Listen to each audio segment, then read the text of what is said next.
Hello and welcome to this episode of The Rest is Entertainment with me, Marina Hyde. And me, Richard Osman. Hello, everyone. Hi, Marina. Hello, Richard. How are you? Very well. So nice to see you. It is very nice to see you. And I'm very pleased with the timing of our show this week because there was a huge announcement over the weekend, was there not?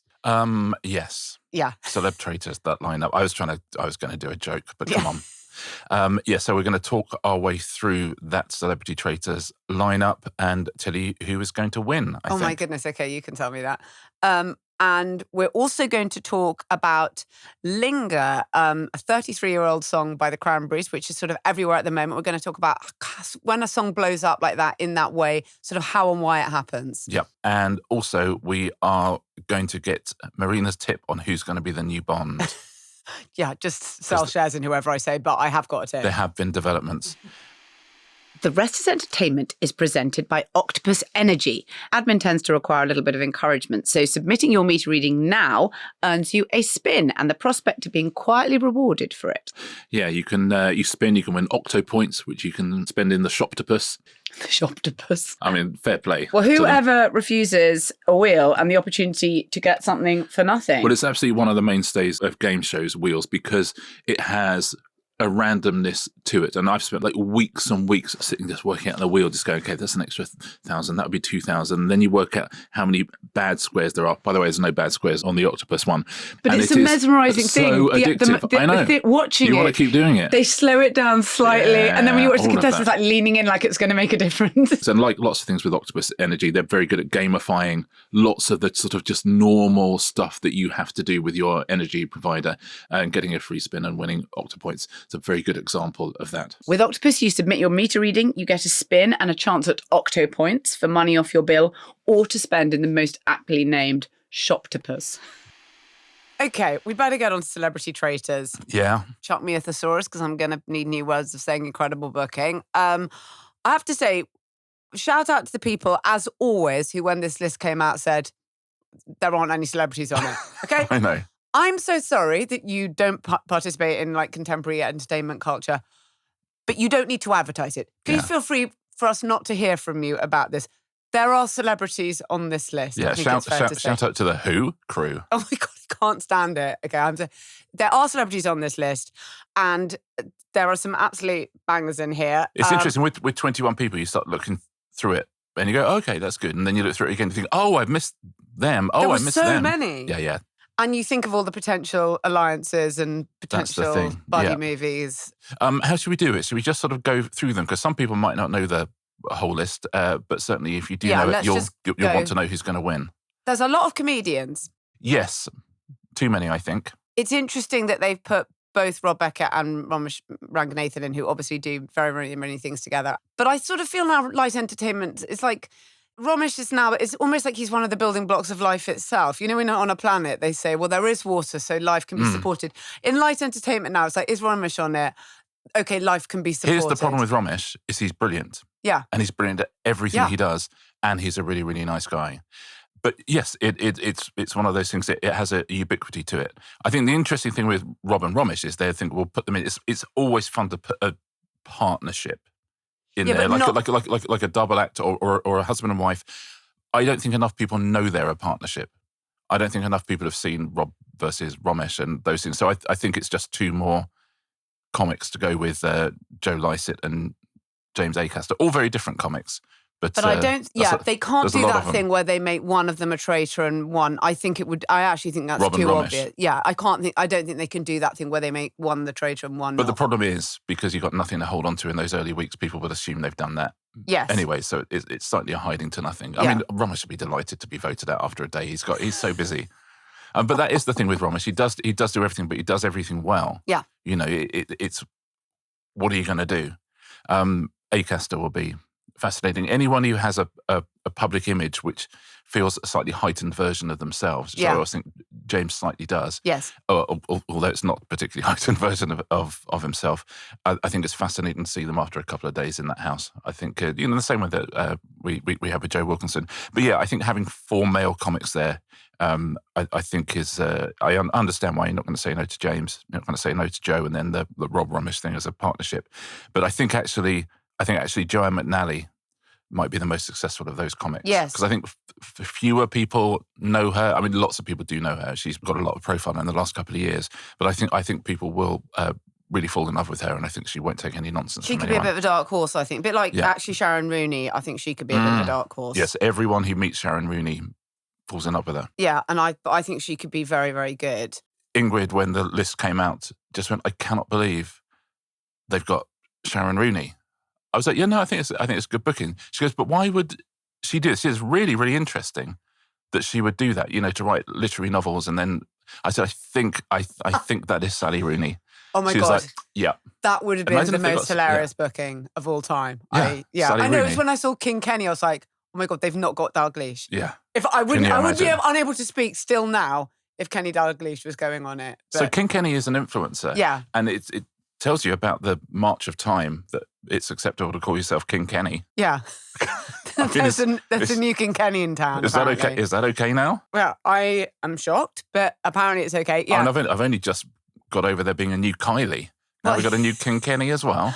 Yeah, I know that will still feels sacrilegious to me, Kylie. So King Kenny, a little bit in the Nico Amelana, they even do stuff together, don't they? Yeah. They're in some sort of various YouTube collaborations. And one of those guys going to have to survive the first few days if he wants to go all the way. Because as we always say, this is very, very different to the civilian version because they know who each other is. And if they don't actually know who you are, then they might not necessarily think, then there is less natural deference to you than there would be in the civilian version when no one knows who anybody is. Again, it's interesting having in the civilian versions where you can't, to even have had one line on Casualty, people think you're the master of deviousness. Yeah. You have to completely hide that you ever once played an extra in something in case people are like, oh, they're an actor. Yeah. Well, obviously here we have many actors. And we really do have many actors. We have the Celia Imrie of the piece is Richard E. Grant. Yes, I saw his daughter said, my daughter says I'm incapable of hiding anything I feel about anybody, which is certainly true in my experience. But that's what you want there, don't you? Given some of the people he's in there with, you want to hear his opinion on them. Yeah. I wonder whether you will. I think there's a touch of the Stephen Fry's to that booking, I must say, and to how the performance will play out. Okay, that's interesting. I feel. I think there's a central quintet who I feel the house is going to revolve around, and that is Sheen. Sheen, obviously. From Michael Sheen's House of Games. Yeah. By the way, when we did our Q&A episode the other day and we're doing people who always get called the wrong names, and Gabby Roslin and Gabby Logan and so on, I forgot, of course, that Michael Sheen and Martin Sheen is the absolute exemplar of that. It's in a Times headline maybe this morning. I read a Times article about this cast list this morning, we're recording on Monday morning, and it says Martin Sheen in the headline, which, again, I'm not disappointed it's Michael Sheen at all, but Martin Sheen would have been Can you imagine? So I think there's 5 people in the middle of this who are the sort of middle-aged bedrock of this thing around which the ships will sail. Michael Sheen, Amal Rajan, and by the way, all big personalities. Yeah, we in knew different he was ways. on it. God knows he can't keep a secret. Yeah. Miranda Hart, who we'll get on to, Julie Hesmond-Houge, and love her. Ross Kemp. Now, that is a booking. That is. Can I just say that Ross Kemp booking. is a mega booking? Yeah, and that's got everything because you've got fame, you have got a personality type that doesn't necessarily conform to the norms, and you've got someone who will take the Traitors very, very, very personally in a Joe Marler type way, which is exactly what you want. And also, the most recent documentary that he did, which was sort of about incels and things like that, it's really interesting. It's one of the most interesting things I've seen on a documentary because kind of when these documentaries happen, they've pursued a certain line and you know what you're doing and you know what you're making really before you turn up. In the moment, someone tells him some statistics about incels, which effectively completely pull the rug under from the documentary that he thinks he's making. And he actually, rather than say, right, well, we won't use that because unfortunately we've gone quite a long way here, he completely sort of unpicks the whole thing in the moment and says, okay, well, I'm just changing my preconceptions completely. And actually to do that live in the interview, it's obviously not been broadcast, but at the moment he found it out, that is someone who actually might play the game well, because the whole problem with this game is that you do go mad in the castle, you get these kind of E-Day feasts and you think it's this person, it's this person, it's this person, and you can't get off it. or you don't look at the right people. To see him do that in the moment, which is very unusual for a documentary maker these days in the type of documentaries you watch, I think that shows he's quite a sort of independent thinker. But also, who is the alpha of the house? I do think the alpha of the house is either Ross or Julie Hesmondhalgh, because she, again, is one of those people. Everyone knows who she is, of course. She's known best as an actor, but I think people have seen her enough as herself to know what sort of human being she is. But I think she is somebody who everyone is going to gravitate towards and everyone is going to orbit around. I think that Kemp and Hesmondhalgh, if either of those are a traitor, I think imagine if they make Ross Kemp a traitor. I want him to be a traitor hunter personally, I have to say. Yeah, agree with that. Can I just say, Jerry Hall, interesting. I love this chapter for her. Yeah. She's been released from that marriage to, media's messy bitch, Rupert Murdoch. Remember that Vanity Fair story, which was about 2 or 3 years ago, all about the Murdoch succession drama. And there were so many amazing details in it. One of which was that after he got rid of her by email, many months later, she discovered that the security cameras in her house were still beaming back the footage to Fox News headquarters. And Mick Jagger's security guys have to come in and take it all out of her. Can I just say, I love this chapter for her. Yeah. Run wild, my Texan queen. You deserve this. She feels like someone, though, who, if it's not fun after 24 hours, would just go, I'm actually going to shoot off. Really? I think she feels like a trooper who can see some really bad situations through. Oh, yeah, maybe. Actually. Listen, I guess if you can stay married to Rupert Murdoch that long, you can stick out under castle for 6 days. They've gone in today, by the way. They'll sort of be going in as we're speaking. They're filming it this week. Bella Ramsey. Yeah. I mean, that is huge. Last of Us is basically almost the biggest show. It's one of HBO's biggest shows that's ever been. Well, yeah, there'll be some names on this list that perhaps some people don't know who are actually sort of among the biggest names. Myhala. Myhala. Can't wait to see that on a short slate. From cannot wait. What? Like, sorry, just some of the spellings. letters need to be right. Yeah. She is an absolute queen. Yeah. I mean, I want her to be a traitor. Yeah, is it just because from industry you want her to be a traitor? Yes. I don't think you can bring in an American and make them a traitor. Why can't you? I don't know. I just think I think it feels off. Does it? Yeah, I think interesting. So. I think it's sort of unacceptable. I think they want. But I think they need to be unexpected because people have already, I think that would be expected. I think they go, of course they're going to make you a traitor because of the role that she plays. Bella Ramsey is very, very interesting. Neurodivergent. Last year, do you remember Kat Burns is also sort of neurodivergent, and she said it helped her to be very sort of cool and calm and much more detached.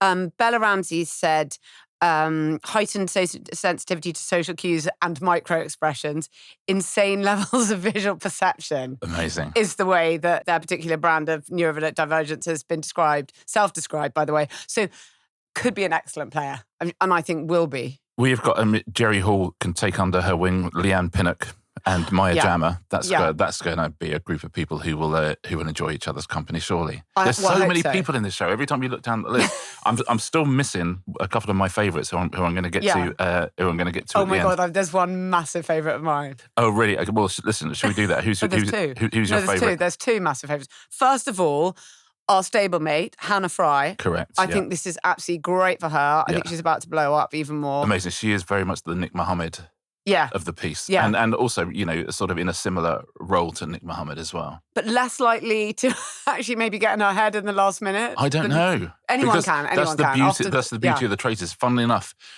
the cleverer you are, the harder you fall. Oh, for definite.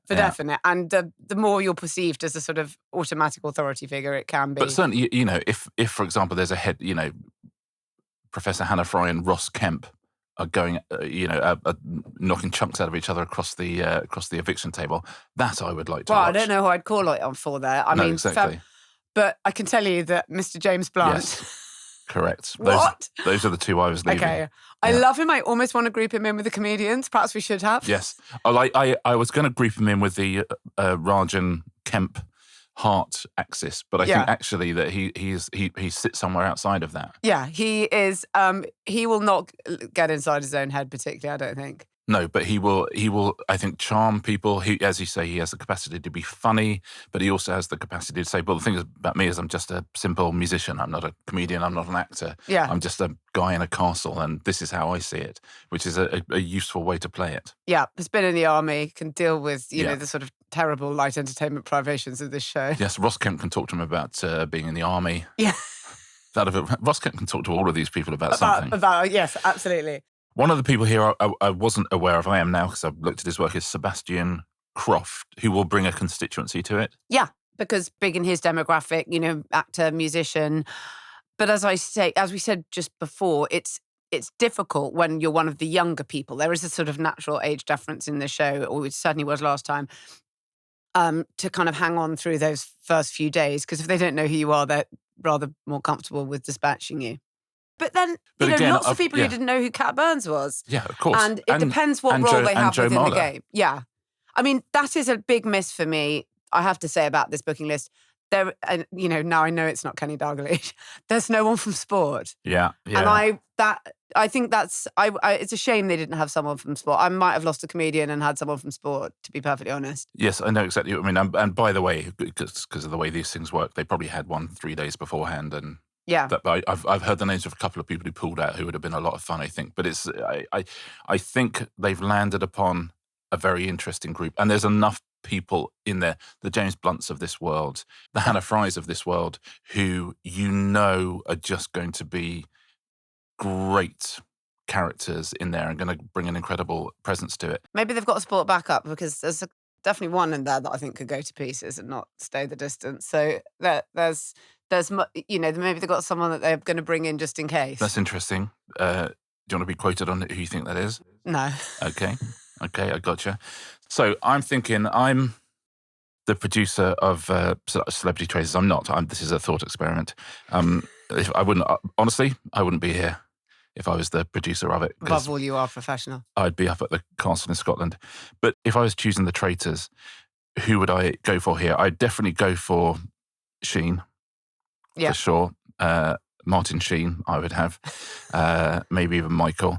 I would go for Sheen, I'd go for a youngster, and I'd go for Jerry Hall. So maybe I'd have Michael Sheen, Maya Jama, Jerry Hall as my traitor, something like that, just to start with. Just an unbelievable trio. I cannot believe they've not worked together before. Yeah, as I say, I don't think they'll split up Rob and Romesh. I hope they don't, because it's too. I think that is too.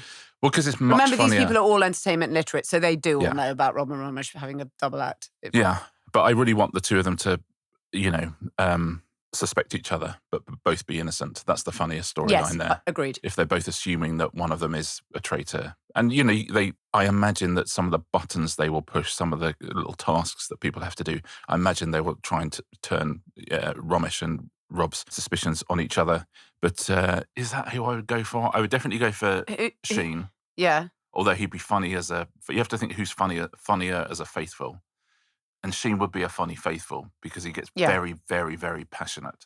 Yeah. And, we've seen his rousing speeches before. Oh, yeah. I mean, I want to see him lead a faithful's revolt. But even better doing it as a traitor. As a traitor, I think that's great, isn't it? And also he would sort of relish it, is the truth. It's interesting what they do. I mean, and we already know that the contestants last time were turned on to the idea that, oh, hang on, they're not going to make all the traitors like all white or men. Or they're just not going to do that. It's interesting whether I think they might be able to just change things and flip things a bit, because anything when it's become just too expected. Yeah. Well, they could definitely do 3 women. Yes. For sure. Yes. If you had Julie Hasman-Houge, Joanne McNally and Jerry Hall as your traitors. I mean. Right from the beginning. I mean, that feels potent. They could do that. I think being funny, we know, as another sort of, just to go off on another tangent, being funny we know is very helpful because it's a great deflection tool. But it's a kind of misrepresentation of what Alan Carr did in winning that show to think that's all he did, because he was an unbelievable reader of each situation and he just made it look easy, but he was a deadly reader of situations. And so you have to actually also be that as well as just... Yeah, I think if they're going to have a comic as a traitor. I don't think they can have Romesh because they'll be aware of that ubiquity thing. Yeah. And if suddenly he's right in the heart of your thing, Yeah. that's an impossibility. I don't think they can have Rob because of what we're talking about. That is funnier if neither of them are there. Joanne McNally, I think they definitely could. Acaster will be much funnier trying to find a traitor. Agreed. Than being a traitor. So Joanne McNally or Joe Lycett would be the two comics you think might be traitors. It's what a great thing to be. This is as close as television ever gets to like the World Cup. I agree. Or something. I do think one other thing I wanted to say, which is that just trying to remember back what it was like watching it last time. There was sort of deference to Stephen Fry because he's Stephen Fry and it's like a particular stripe of national treasure. There was deference to Jonathan Ross because they felt he was a complete sort of master of understanding the game. He'd watched every single thing, that he fully understood the game. But in other ways, it was interesting because I think they slightly struggle, people who are famous, with fating kind of one over anyone else. So whereas Joe Marler would have been celebrated as a traitor hunter in a civilian version of the game and would have been the hero of the bar afterwards, etc. They're not brilliant at sort of going all behind one person. Yes, because but I love the buddy movies of it. I just keep thinking like, oh my God, imagine if like Jerry Hall and James Acaster develop a thing, or obviously James Blunt and Ross Kemp just develop a Blunt and Kemp. Please, if they develop a Blunt and Kemp, if they develop a sort of Marla, Mohammed style bromance, I will be 100% here for it. Or Myhala and like Julie Hesmond-House, something like that. Oh my God, yeah. It could be. Yeah, that's great. You want to see those alliances that you have not seen before. I feel like the female side of this cast list has an awful lot more surprises and an awful lot more potential. Yes. I think the male side is very funny. And there are some great big characters there. But I think in the female side of this, there are some very, very interesting personality types. It's going to be magnificent. Of course it is. And the lovely thing is, we've got like 5 more years of this at least, surely. Unless this lot mess it up. Definitely. Unless Romesh messes it up. Yeah.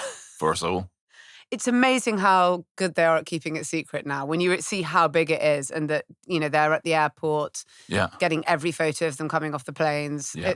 Well, that's why they've released it this year. Yeah, of course, to have control. Yeah, because otherwise all you got to do is camp up at Inverness Airport and you know every single person who's on it.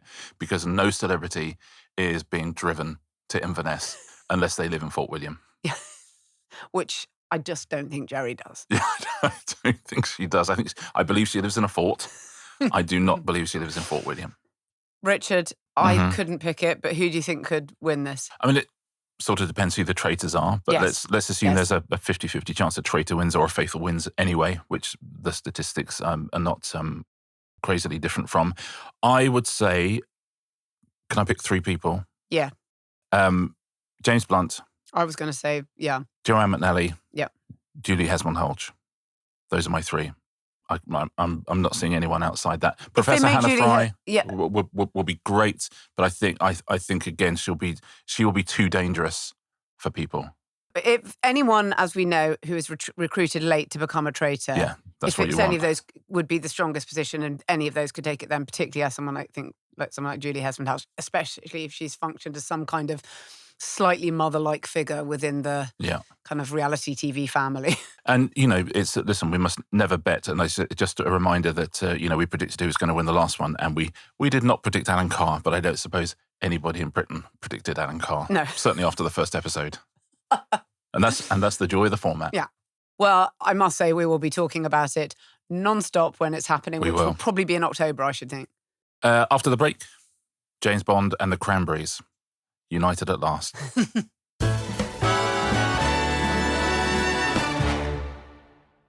This episode is brought to you by Lloyds, who you can rely on to keep life running smoothly. Now, you know what isn't celebrated enough is the behind-the-scenes work that makes successful entertainment seem so smooth. You go onto any sort of set and there's the talent and everyone's having to run around after them. But the people having to run around after them are the runners. And there is not a single successful television show that isn't powered by brilliant runners. Whenever you hear a director or actor say, we're all just one big happy family, I always think, and you're the children. And the people who are like running around are actually always the youngest people on set, because runners are always really young. Yeah. It's an absolute first job in the business. And the other key thing is, if the runners are good, you don't notice them because nothing goes wrong. And it's very similar to your bank. You just need them to be there when you need them. Well, like with the Lloyds app, you can check lots of handy things, little details, what payments you have coming up, what subscriptions you're paying for. It is this kind of helpful, smart stuff that makes 14 million people bank on Lloyds. And that's based on Lloyds' internal customer data from March 2026. But we just want to say thank you to all the runners and thank you to Lloyds.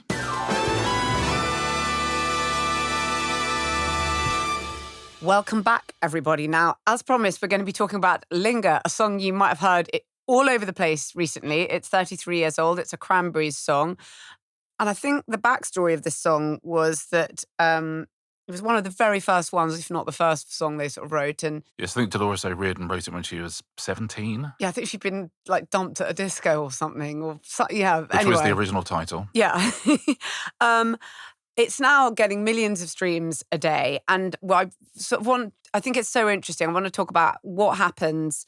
How do songs suddenly seem like they're everywhere in the air? Yes, and have that big cultural moment? Given how many big songs there were in the 90s, how comes just a couple of them really, really rise to the top and become enormo hits? Yeah, a big part of it normally is sync, which is, the soundtracking of things that you might be watching or what have you. So Linger was in, because we should say there were bigger Cranberries hits, which were also have done very well out of sync, which is something like Dreams used to be the bigger one. Zombie are the biggest of all, probably. Zombie, yeah. And those still, by the way, have a life. I mean, I saw something in the cinema the other day and thought, all right, Dreams is back on the trailer thing. But Linger was in Summer I Turned Pretty, which became a sort of huge hit. And also, and this is one of the big drivers, is it was in Love Story. The Ryan Murphy thing about Carolyn Bessette and John F. Kennedy Jr. So if you look, Billboard have got a thing called the top TV songs, and you can see. That right? Yeah, it's quite hard to find on their sort of website. And Apple actually do this charts of what are the big things, and Love Story totally dominated that chart, and they had. I think Linger was the only thing bigger than it was Fade Into You, Mazzy Star from Love Story as well. I didn't know they. Wow, I know that takes me back. I know. Yeah, I know. It does really takes you back. But actually, in the case of Linger, a big part of speaking to people sort of all around this, a big part of it is TikTok in the case of Linger. Yeah. There's something like Stranger Things where it's to do with sync, and it's Kate Bush was running up that hill. Yeah, that's I think We're Alone Now. All of those things. So part of the reason it explodes is that, for obvious reasons, we all know there is so much content. There's more than there's ever been, and people are soundtracking their own lives with this stuff and posting them.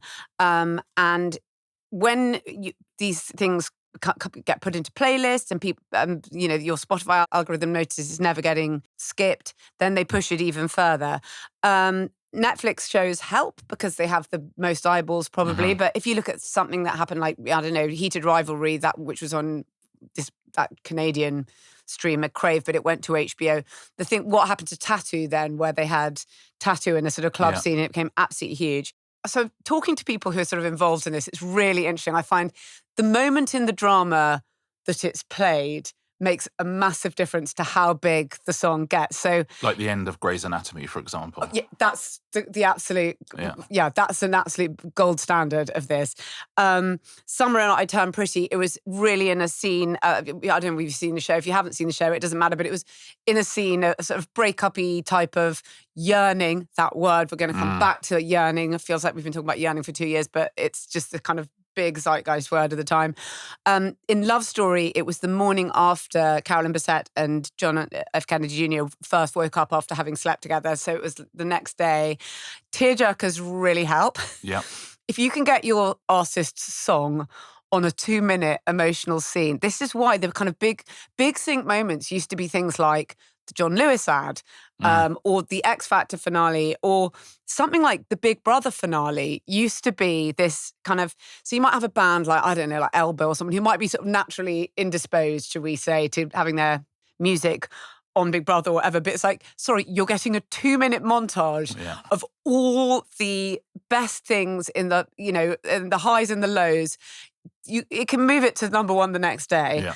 And I was thinking about this and thinking, oh my God, there's certain songs I can't hear without being completely taken back to the sync moment. And actually, For football fans of a certain age, Oh, if you want to listen to Cast, Walk Away. Walk Away, that's the one I was about to say. Oh, yeah. We're so old. Okay, we're so old. Okay, fine. So they played that when England got knocked The BBC did a montage at the end of England's run in Euro 96 when they go out in the semis. And I am still completely back there when I hear that song. And actually, Shivers. I literally, this morning on the tube on the way here, watched it. You can see it on YouTube. We'll put it in the show notes. And if you saw me genuinely shed a tear, because it's so evocative. And actually what I'd forgotten is that Des Lynam says, you better remember where you were watching this tonight, because in 30 years' time, someone will probably ask you. It's 30 years to the day now. That sync moment of Cast Walk Away is, I cannot hear that song without just I agree, seeing, 100%. Terry Venables put his head in his hand. It's so evocative. So that's good, because I thought, well, I don't know what you're going to say, but then I'm going to follow up by talking about Walk Away by Cast. Also, we have so many montages now, and ever since everything's gone digital, it's incredibly, I don't want to say it's incredibly easy to make a good one, because it's always hard to make something great, but it was so skilled to make those montages, particularly at the end of tournaments, or in the case of this, at the end of, the national side's run in a tournament. And to make them affecting is a huge skill. And people really look for, not to that one, but in general, you looked forward to them because they were, let's talk about one we could all enjoy. The one at the end of Wimbledon. But also, anyone listening to this who's not from England would laugh their heads off at that, by the way. So for anyone from England, you can watch that and you'll be crying. Anyone else, have a look. And oh my God, you will love it.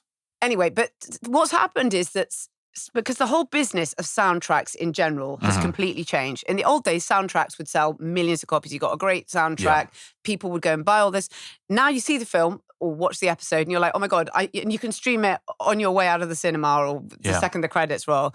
So it's difficult for record labels who are thinking, how in this era where there's more content than anything and these songs can blow up from whatever. Well, like Saturday Night Fever, the soundtrack is one of the biggest selling vinyl albums in history. Yeah. So if you're that record company, Bee Gees and Yvonne Elliman, all sorts of people on that, there's hundreds of millions of pounds to be made from that soundtrack of that movie. And that industry, as you say, has disappeared and needs to be replaced with something. And you've got to be very correct. In the new Devil Wears Prada, it's when it becomes a sort of plot point, it's amazing. There's a Lady Gaga and Doechii sort of collaboration, but it's part of the story in a way. Well, not the sort of Doechii collaboration, but the Gaga bit is actually, she's in it.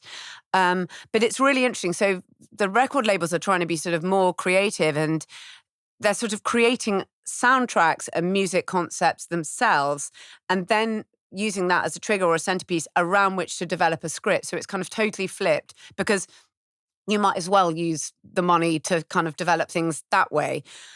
Going back to Linger, I think that nonetheless, there has to be something about the song itself that speaks to the new times. Yeah, there really does. And there is something very dreamy and wistful about the song. And it's emotionally raw and it's complicated. And again, those words, longing, yearning, that we keep, they have been the words of the last 2 years. But there is, and I think we have talked a little bit about this before, that there is, Gen Z and Gen A think there's an innocence to the 90s. And whether or not you felt that when you were living through it, they feel there is an innocence to it. There wasn't when we got knocked out of the Euros, I'll tell you that. There was a loss of all. It was the end of everything. It was the moment of fall. Yeah.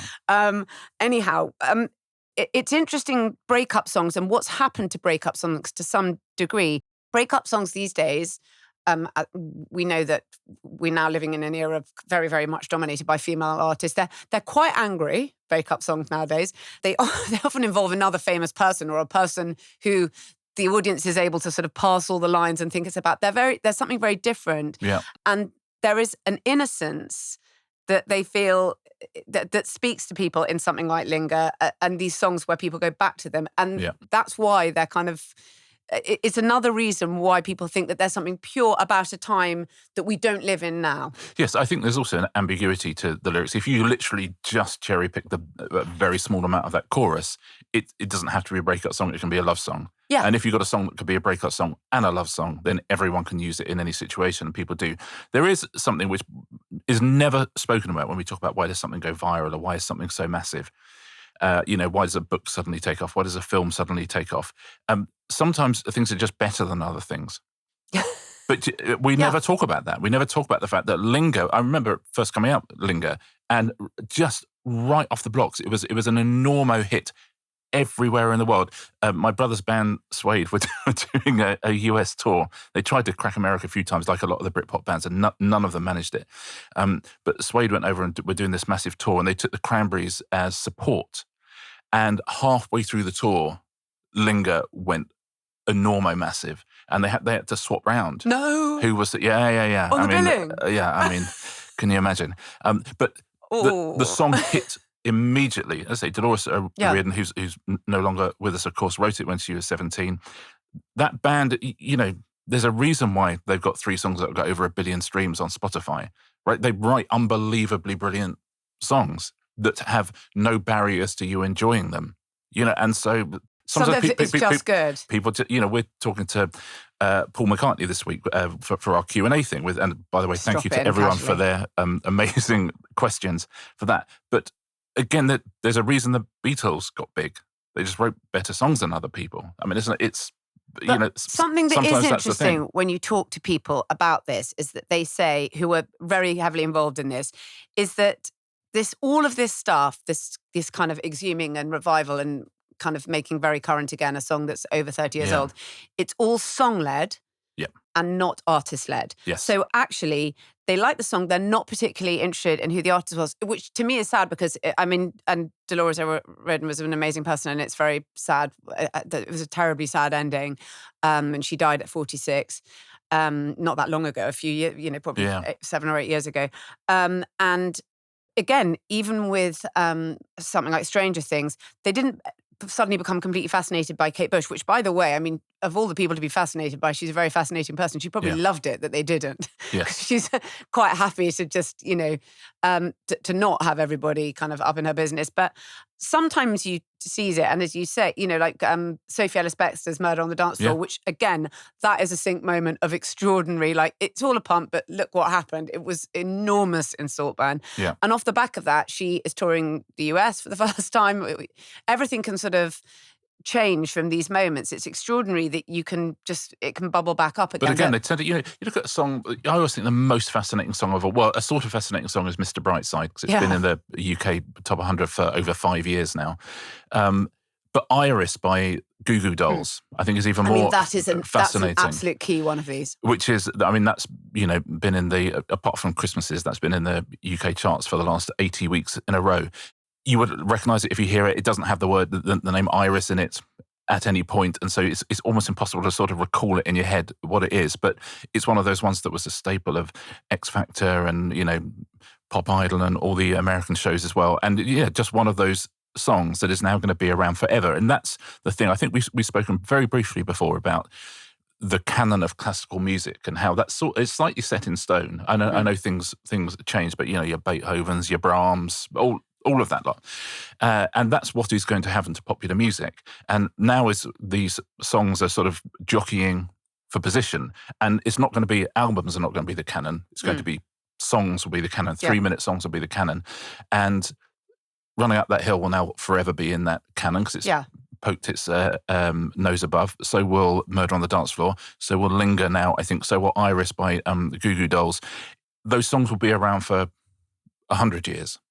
200 years, in the same way that Mozart is. And I'm not conflating the musicianship or anything like that. I'm just talking about, the art form that we have had. We now have enough of it. We can just fold back and absolutely just choose whichever our favourite bits are. And because so much music production now kind of does hark back to previous eras, that idea that a song ages. Take On Me by a-ha. Yeah. Which sounds, you could absolutely release tomorrow. That's going to be around for 100 years. Mr. Blue Sky is going to be, Bohemian Rhapsody is going to be. There's just these songs are now absolutely taking their place. It's hard for newer music to break through, of course, but I think that's where we are. Yeah. But people, it's really weird that whether or not they remember or they have some weird subconscious inherited memory of the video, which to us was iconic, but which much younger people have obviously probably never seen it. But all, like so many walking videos on TikTok are to Bittersweet Symphony, which in itself is using Mick Jagger and Keith Richard composition. But all of them, there's something about like walking that people think, oh, I'll put that this goes with this. Yeah, that's exactly right. And it'd be interesting to see if in that canon, because, us growing up, the 50s and 60s and lots of the Motown stuff and early rock and roll felt like part of the canon. And it's interesting to see actually if they end up being part of this or whether that begins somewhere around the late 60s or something. We'll see. We shall see. But I, by and large, I think this new generation are choosing the right songs. Oh, yeah. I mean, these are all really terrific. Yeah. Shall we talk a little bit about the new Bond, which actually seems like cogs are starting to whir and things are starting to happen? We get asked about this all the time. And because it is obviously like the rolling entertainment story, despite it can be an incredibly low information story, always at any point in British cultural life. Been a year since Amazon acquired the full rights to Bond for sort of $1 billion. They'd already bought MGM Studios, but Courtney Valenti, who runs film at Amazon, at CinemaCon, when they talked to the exhibitors about all the big things that are coming up, she did talk about some of the big things that are coming up, but she said, she knows everyone's waiting to announce who's going to play Bond, but they are taking time to do it properly. So good idea. I will say they are doing it properly because it's going to be produced by David Heyman and Amy Pascal, he's David Heyman's British, did all the Harry Potter. Amy Pascal's sort of legendary US producer. We know it's going to be directed by Denis Villeneuve. So that's cool. Yes, that's good. It's going to be written by Stephen Knight. I mean, that's really cool, right? Who was Peaky Blinders? Peaky Blinders. You always do get help to varying degrees when you're doing a Bond film from the writers Neil Purvis and Robert Wade, who are exhaustive franchise experts. I think they've co-written the last 7. Again, they always do a bit of that, like Phoebe Waller-Bridge is writing the new Bond. Yeah. Someone might do script touches, all the whatever. So they are, in my view, making all the right moves, but they do not have a lead actor yet. And they obviously need a long-term casting choice, because one thing we do know is that people still seem shocked now when you say, well, there won't be a film till 2028, because you're like, well, how come there won't be? I mean, I suppose they could get it out for Christmas? No, they can't get it out for Christmas next year. I mean, I don't think they could. Maybe they could. I was talking to someone, oh my God, this is a sidebar, but a film I'd say even more excited about, the Ghosts movie, which is going to be out, that is not taking forever. That's going to be out, I think, in time for Halloween. Oh, well, how exciting is that? That's incredibly exciting. Yeah. This is a slightly different kettle of fish. Yeah, in general. I get you. It feels like we've been having this conversation for years. There are many people it's definitely been, all the way back to Idris Elba, Tom Hiddleston, it was definitely him for a bit, Harris Dickinson, Aaron Taylor-Johnson. Henry Golding. Yeah, yes, my goodness, yeah. Regé Jean Page for a bit after Bridgerton, for definite. He'd still be great, by the way. I personally think he has a great sense of humour for it and would be whatever. Callum Turner is... there's a lot of people who feel like... Callum Turner's the bookies' favourite, right? Callum Turner is currently the bookies' favourite. A lot of people feel like they're running sort of covert campaigns, like Taron Egerton, who... very much like when you're running for Labour leader, you just say that literally the last thing I want to do is run for Labour leader. So he said many times, he wouldn't want to be James Bond. Taron Egerton is like West Streeting. Yeah. He could play West Streeting. Really, any of them. So you look at things like, there's all different ways you can bet on this. No Bond chosen is higher than it's ever been. It's on about, when I last looked at it this morning. Bond ever? No, they haven't chosen it yet, which is true, by the way. I definitely don't think that they have made the final decision, but I'll come to who I think they're closing in. It was on 79% this morning when I was coming in on Polymarket. How can you bet on no Bonds? Then I think that the market just, they time the markets and then they say, and we just close it at a certain point. If it hasn't come to a certain date. In the next 4 months, they have not chosen the Bonds. Yeah. So Callum Turner was on 10%, James Norton was on 3%, Jacob Elordi was on 3%, Aaron Taylor-Johnson on 2%. And Kalshi's got it all differently. It's got Callum Turner on 60%, Jacob Elordi 18%, Josh O'Connor 8%. If you're betting on Josh O'Connor to be the next James Bond, have a word with yourself. I love him. But it's not going to be. I absolutely love him, but it's not going to be Josh O'Connor. And people whose names have come in, Henry Ashton, this guy, he's in My Lady Jane, Good Girls Guide to Murder, things like that. He had a sort of sudden rush of... And there is actual real money behind... If you look at how much has been placed on these markets, because in the old days we used to think, these are novelty bets. No one actually walks in or goes online and bets on the next James Bond. I have to say, you can just the mere fact of me saying this means it won't happen, but I have heard from a number of people now that they're sort of, Jacob Elordi has kind of moved into pole position. I don't think... And no one's signed anything yet. which is interesting. Because Callum Turner is way out ahead.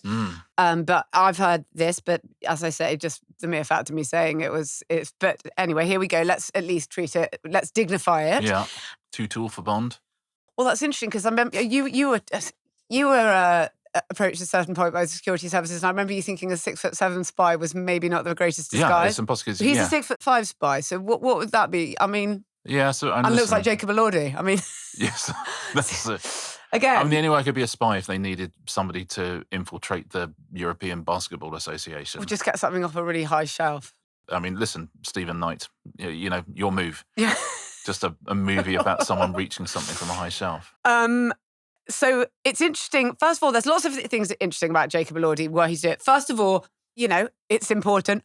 Women already want to sleep with him. Now, Daniel Craig was some of the best casting of all time. That was a Barbara Broccoli pick, and it was a real move because a lot of people were like, sorry, who?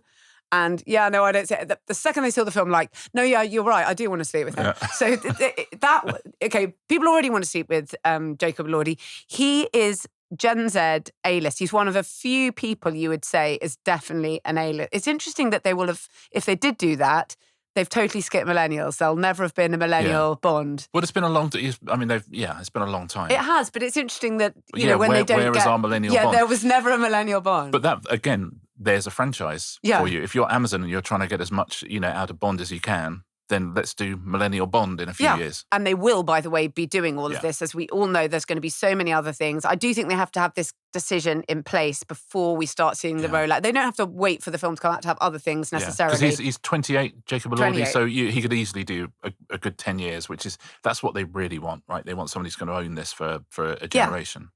He is not British. No. But I think you can get away with it being Australian. I don't think you can have an American one, no matter how great the accent. No.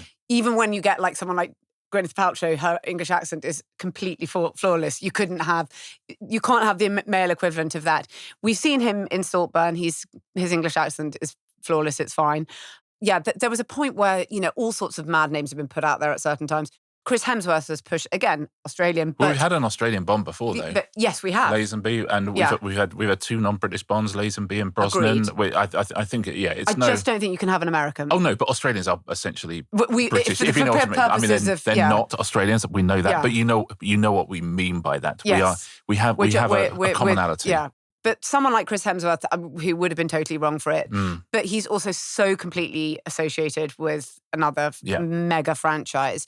Jacob Elordi's a bit of a clean skin, I mean, on all of that stuff. Yeah. So huge with the younger audience. That is what I've heard. I'm sure it won't, you know, it definitely hasn't been a done deal yet. But I think that perhaps that might be their number one choice. But again, this is merely the opinion of people not a million miles from, but please don't take gambling advice from this program. No, definitely don't, because it could very well be Callum Turner, and I think he's fantastic. I love him. So see, I think there's another name in the frame, and I think they are going to wait till November. I think they're going to see how Celebrity Traitors plays out, and then I think it's Ross Kemp. What can't he do as Bond? But it's one of the very few professions he hasn't effectively already nailed. I would watch Kemp as Bond. Yeah. Well, maybe in one of the spin-offs. He's not a millennial. Anyway, so we'll see where that goes. And it could very well be Callum Turner, which would also be brilliant. And then equally, it may be one of these other ones, because at the last minute, somebody comes through. Yeah. But I do think that they're getting quite close to that decision now. Yeah, it's exciting. Yeah, it is. It's fun. Any recommendations this week?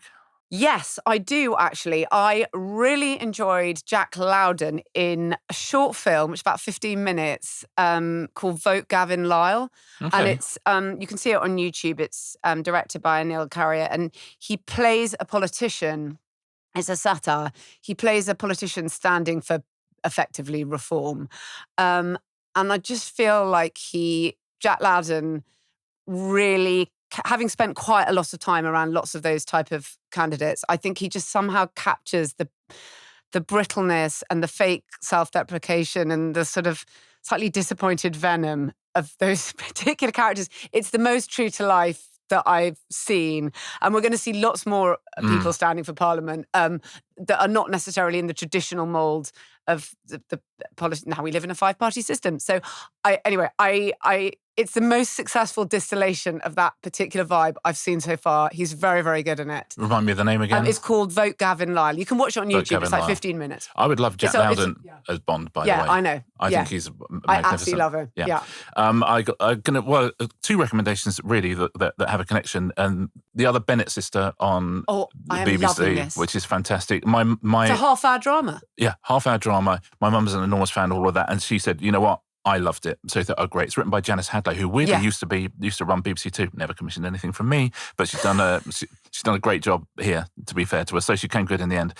It's really, really great, It's right? really good. Yeah. I remember talking, it's Bad Wolf, right? I remember talking to them when they were, they were saying, oh, we're going to do something a bit different. It's going to be like a half-hour drama. And I remember thinking, I'd like to, it's funny as well. Yes, but it's really funny. It's incredibly affecting. It's got an amazing central performance from Ella Brooke-O'Leary from Call the Midwife. A really amazing performance. I'm absolutely loving it. I see myself in her. And you got Richard E. Grant is in it. Yeah. Ruth Jones is in it. It's it's got the cast you would want as well. So really, really enjoying that. But I'm also watching from the start of the century, The Way We Live Now, which is the adaptation of the Trollope novel, which I just finished reading, and so I was saving it, and it's fantastic. David Suchet is in it, Matthew McFadden is in it, but it also has the first ever television appearance of Cillian Murphy, he looks so young. Yeah. He's doing an English accent brilliantly, and you take one look at the guy and think every casting director in the world must have gone, okay.